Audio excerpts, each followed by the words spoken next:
prisão foi decretada? O que falta? Como que estamos em relação a isso? Pessoal, olha essa informação que eu acabo de receber, atualizada, bombástica, importantíssima, sobre toda essa história que envolve aí ex-presidente Jair Bolsonaro. Bombástico, se prepare porque a informação aqui é quentinha e mais uma vez a história volta à tona. Tudo isso eu vou trazer para vocês agora, trazendo informação fresquinha, quentinha, atualizada para vocês. Aqui a gente traz a informação e você deixa aqui nos comentários a sua opinião. A informação agora é reveladora, é importantíssima para você ficar por dentro de tudo. Dá uma olhada no que estão dizendo aí agora sobre essa questão do Bolsonaro. Dá uma olhada você mesmo agora. E não esqueça, hein? Esmaga o dedo no like, se inscreva no canal e deixe muito, mas muito comentários aqui embaixo. Vamos voltar a falar sobre a prisão do general Braga Neto, que aconteceu hoje de manhã. A Polícia Federal, além de prendê-lo, fez buscas na casa do ex-ministro da Defesa, ex-vice na chapa de Bolsonaro, na eleição de 2022. Nós vamos a Brasília. A Aline Beckett tem mais informações pra gente. Aline, bom dia. Olá, bom dia, Colombo, a você e a todos que nos acompanham aqui no Jornal da Manhã. Bom, como nós acompanhamos aqui no início da manhã, Walter Braga Neto foi preso em sua residência no Rio de Janeiro, em Copacabana. A Polícia Federal também chegou a fazer buscas na casa de Braga Neto.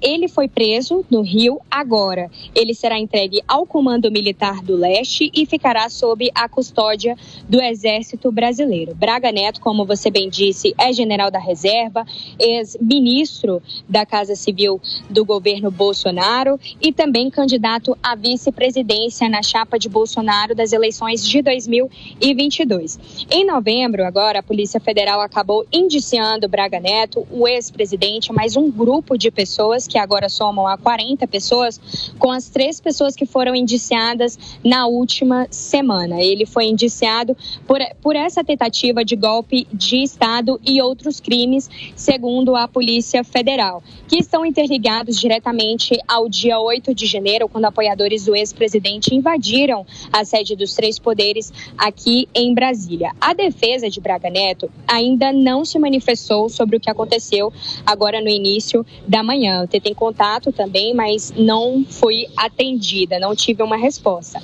Em novembro, depois de Braga Neto ser indiciado pela Polícia Federal no relatório do inquérito, ele disse que nunca se tratou de golpe. E ao pedir a prisão preventiva de Braga Neto neste sábado, a Polícia Federal acabou argumentando que a liberdade de Braga Neto representa um risco à ordem pública, justamente por conta das conspirações ideológicas que podem surgir nos próximos anos, tendo em vista que 2025 já é um ano que começa aí uma campanha eleitoral, já começa uma movimentação para as eleições de 2026. O que deve acontecer agora?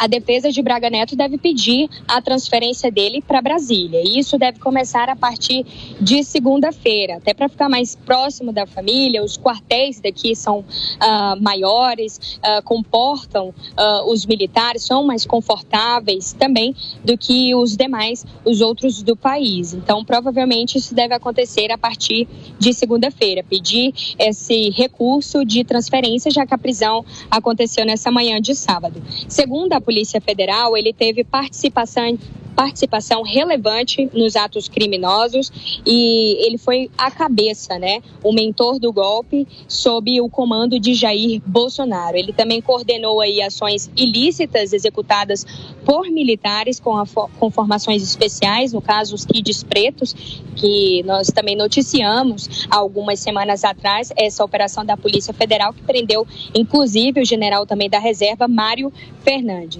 Ele também teria entregado uma sacola de dinheiro, numa sacola de vinho para poder financiar as operações. Ele também tentou obter dados sigilosos sobre a delação premiada de Mauro Cid, que é o ex-ajudante de ordens do ex-presidente. Tentou também controlar as informações fornecidas e alinhar as versões entre os investigados para que eles não fossem ali descobertos desse inquérito, dessa investigação. E também teve uma ação efetiva na coordenação das ações clandestinas para tentar prender prender e executar o ministro do STF, Alexandre de Moraes. Ao longo de toda a nossa apuração, a Polícia Federal concluiu que Braga Neto era o arquiteto do golpe e também era a principal autoridade ali por trás de todo esse planejamento e que dava um respaldo e uma credibilidade entre os oficiais e os comandantes. Então ele fazia ali basicamente uma ponte também entre apoiadores e entre os militares para poder fazer a execução desse golpe. A gente segue por aqui acompanhando os próximos passos, as novas informações que devem surgir a partir disso, Colombo. Valeu, Aline. Aline Beckett, ao vivo e direto de Brasília. Deixa eu chamar mais uma vez os nossos comentaristas desta manhã, o Mano Ferreira e o Luiz Durso, porque eu queria saber de vocês se a prisão do general Braga Neto, vice na chapa do então candidato à reeleição Jair Bolsonaro, de alguma maneira pode complicar a vida no inquérito do ex-presidente. Mano. Sem dúvida alguma, Colombo, até porque aumenta o temor sobre o possível surgimento de novos delatores nesse contexto. Quando a gente fala, por exemplo, da situação do general Mário Fernandes, da situação agora do próprio general Braga Neto, uma vez estando presos, aumenta a possibilidade, em função da pressão psicológica, em função da condição de estar preso, que ninguém gosta, obviamente, de que eles acabem decidindo, em algum momento, se sentindo encurralados pelo inquérito, pelas evidências até aqui já levantadas pela Polícia Federal, é possível, então, que eles passem a ter uma outra atitude, de, no lugar de negar as acusações, se tornarem colaboradores da Justiça. E caso isso ocorra, a situação pode ficar ainda mais complicada para o ex-presidente Jair Bolsonaro. Mas vale dizer, a situação já é bastante complicada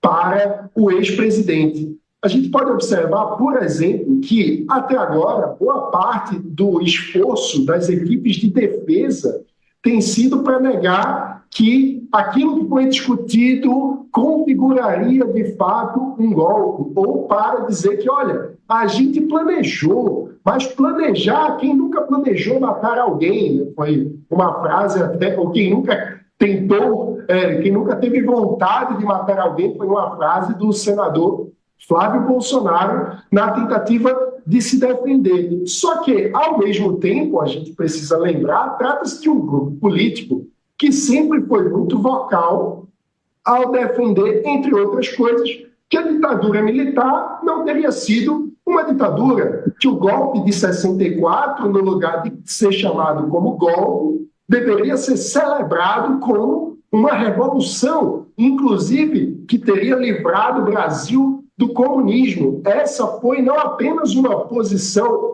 defendida retoricamente, vale dizer que, ao longo do governo Bolsonaro, foi instituído a celebração do golpe de 64 como uma política oficial do governo, com cerimônias de celebração nos quartéis em todo o Brasil. Ou seja, a situação é muito complicada, porque agora eles vão tentar argumentar que a discussão de estado de sítio, veja, na verdade, é apenas um remédio constitucional. E, bem, essa é exatamente a narrativa de golpistas de outro momento histórico do Brasil. Então, a situação, do ponto de vista do prosseguimento das investigações, do ponto de vista político, é muito difícil para todo o entorno do ex-presidente Jair Bolsonaro e dele próprio.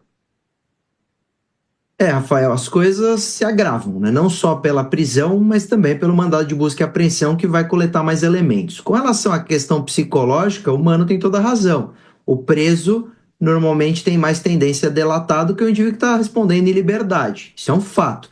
Lembrando que a gente não pode usar a prisão para, de alguma forma, forçar a delação, mas elas acontecem de maneira mais comum para quando o indivíduo está em prisão preventiva. Existem essas possibilidades todas de vir novas delações. Mauro Cid já realizou uma delação muito importante nesse inquérito e agora nós temos outros indivíduos que estão sendo presos que poderiam cogitar a delação. Com relação à participação, né, a suposta participação do Braga Neto, nós temos, de acordo com o indiciamento da Polícia Federal, naquele relatório, o nome do Braga Neto aparecendo 98 vezes, o que corroboraria a situação, como disse a nossa repórter, de que ele realmente era um agente importante em todas essas questões. Com relação à fala do Mano, né, a defesa dizer, olha, foi cogitado, mas não há crime quando há apenas cogitação. Nós temos 4 fases do crime: a cogitação, os atos preparatórios, a execução e a consumação. A gente começa a ter punição criminal na terceira fase, nos atos de execução. E aí a gente precisaria entender se cogitação, sem dúvida nenhuma, houve, preparação também, e se nós tivermos o início dos atos de execução antes da consumação. O início dos atos de execução, nós podemos pensar a partir do momento em que se deslocaram equipes para fazer o monitoramento dos agentes públicos, né? O indivíduo ficou lá esperando a saída, por exemplo, do ministro Alexandre de Moraes de uma sessão do Supremo, etc. Isso poderia ser analisado já como ato de execução, e aí caberia, sim, a aplicação da punição penal. Com relação a essa prisão em si, me parece que isso muda bastante coisa sim, porque mostra o rigor do Supremo Tribunal Federal em análise a este inquérito, que ainda terá, sem dúvida nenhuma, outros desdobramentos, principalmente em razão aí desses outros mandados de hoje de busca e apreensão, que coletarão mais elementos e serão, sem dúvida nenhuma, analisados pela Polícia Federal, que, lembrando, hoje prende Braga Neto, o Supremo, pela justificativa, prisão preventiva, pela conveniência da instrução criminal, e abro aspas para o Supremo, indivíduos que estariam atrapalhando a livre produção de prova, fecho aspas. Essa seria a razão da prisão de Braga Neto.